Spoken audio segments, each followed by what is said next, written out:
depois de 200 episódios, vou pedir aqui um pequeno descanso hoje, no sentido em que vou aproveitar um vídeo que criei sobre o cabo-verdiano, sobre o crioulo cabo-verdiano, que criei há alguns dias para preencher este episódio. Portanto, este episódio é sobre a relação entre o português e o cabo-verdiano.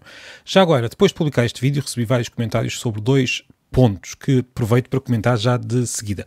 Primeiro, a antiguidade da língua. Como eu digo no vídeo, o cabo-verdiano é considerado por alguns linguistas, pelo menos por alguns, como o mais antigo crioulo vivo, mas há uma grande discussão sobre a história da origem do cabo-verdiano e muitos guineenses dizem que o crioulo da Guiné-Bissau é mais antigo.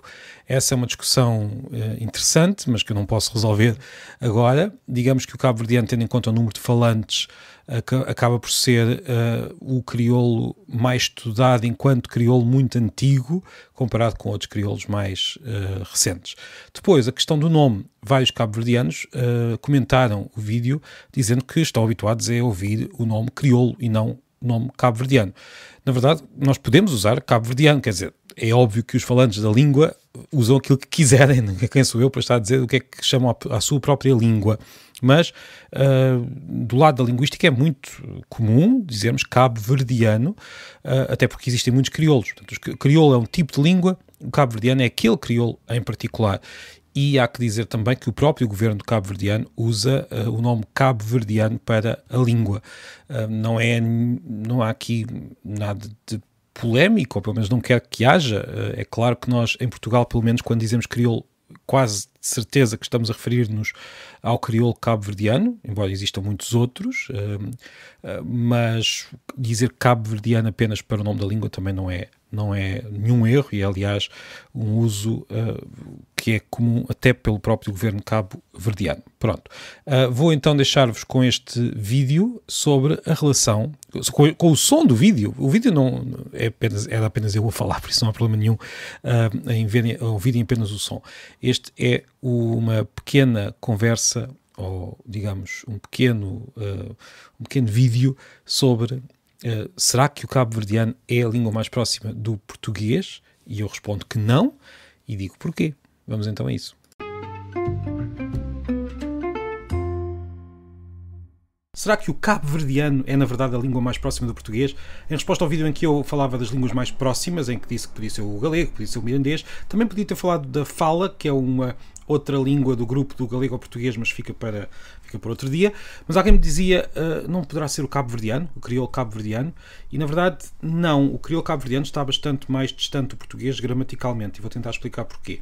Na verdade, para nós percebermos isto, temos de entender que uma língua tem as regras gramaticais, que em geral se dividem na sintaxe, que é a ordem que as palavras aparecem na frase, e a morfologia, que é a forma como as palavras mudam. Por exemplo, se nós temos um verbo, sabemos que vamos mudá-lo de acordo com o tempo, o modo. Tenho eu falo, eu falei, eu falarei. Estas regras estudam-se na morfologia.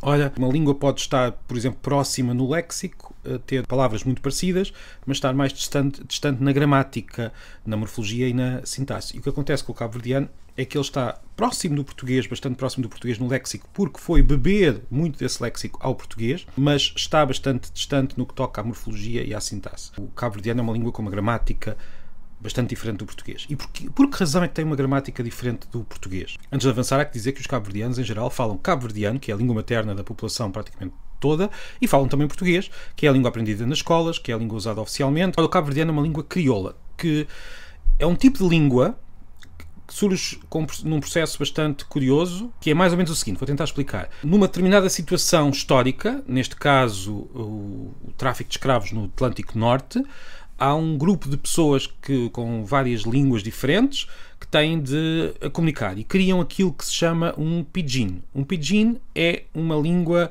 que na verdade não é uma língua completa, é uma língua apenas de comunicação, que usa o vocabulário, por exemplo, neste caso o vocabulário que ouviam dos portugueses, mas de forma informal tentam arranjar forma de comunicar. E isto é algo que nós também vemos noutras situações. Por exemplo, quando um português e um espanhol comunicam, vão usar o portunhol, que poderia tornar-se uma espécie de pidgin, mas acaba por não se tornar porque não tem nada de sistemático, não costuma ter nada de sistemático. Ou pelo menos não é suficientemente sistemático para ser chamado assim. Ora, no caso dos pidgins, eles tornam-se sistemáticos, as pessoas começam a usar certas regras, não é ainda uma língua, como nós entendemos, uma língua completa, com uma gramática sólida e aprendida como língua materna, mas o interessante acontece quando há uma geração que começa a aprender este pidgin como língua materna. E esta língua materna, de repente, na cabeça das crianças, passa a ser uma língua completa. E a gramática estabiliza-se. E a gramática torna-se uma gramática que possibilita a comunicação como qualquer língua materna. É uma prova de como o nosso cérebro está, dos seres humanos, está preparadíssimo para falar. E mesmo quando recebe uma língua que não é uma língua completa, de repente cria uma língua completa, uma língua com uma gramática nova. E foi isso que aconteceu, e o cabo-verdiano foi criado por estas gerações que ouviam este pidgin e de repente criaram esta gramática. Curiosamente, as várias línguas crioulas pelo mundo têm parecenças e não há consenso sobre de onde vêm estas parecenças gramaticais. Pode ser porque este processo de criolização acaba por usar certas estruturas cerebrais que são parecidas nos seres humanos todos, ou então porque há uma base comum ou há influência de uns para outros e foram acabando por ficar parecidos.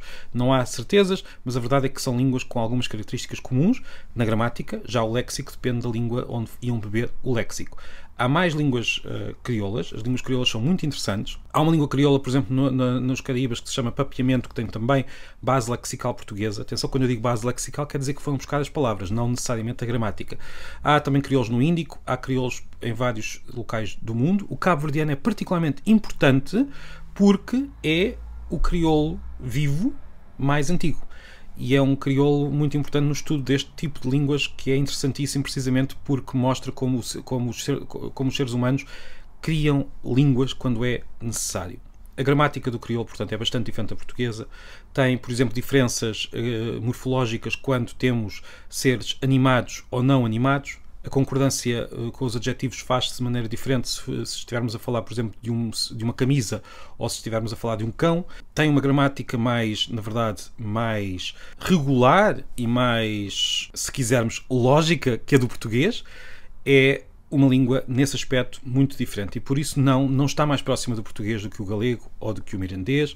O galego e o mirandês e o português e o castelhano e o francês têm uma estrutura gramatical relativamente próxima. O léxico das línguas latinas também tem um certo grau de proximidade. No caso do crioulo cabo-verdiano, estamos a falar de uma língua gramaticalmente bastante distante, mesmo que o léxico depois seja relativamente parecido. Já agora, a situação em Cabo Verde, em que temos duas línguas, é uma situação parecida, por exemplo, duas línguas, uma que se fala, que é a língua materna, e depois outra que se usa na escrita, na escola e nas situações oficiais, é muito parecida também com a situação, por exemplo, da Suíça. Na Suíça não estamos a falar de uma situação de crioulo, mas estamos a falar de uma situação em que há uma língua, que é o suíço-alemão, que é usado na oralidade e que é uma língua gramaticalmente muito diferente do alemão padrão, e depois temos uma língua que é falada em situações formais, na televisão, que é ensinada nas escolas, e é uma situação diglóssica de duas línguas que estão presentes na sociedade, bastante estável. Já existe há bastante tempo e vai continuar a existir. Eu estou a chamar línguas porque, na verdade, são de facto dois idiomas distintos, embora seja muito habitual que, no caso do suíço-alemão, as pessoas digam que aquilo é um dialeto alemão. Não será bem verdade, mas isso é uma discussão para outro dia. Agora, no caso do crioulo cabo-verdiano, o cabo-verdiano não é um dialeto do português de forma nenhuma. A gramática é bastante distinta. Estamos a falar de uma língua diferente e de uma língua que não é mais próxima do português, na verdade. É, como eu disse, uma língua muito importante para os linguistas, porque é uma língua, dentro do seu grupo de línguas, muito antiga.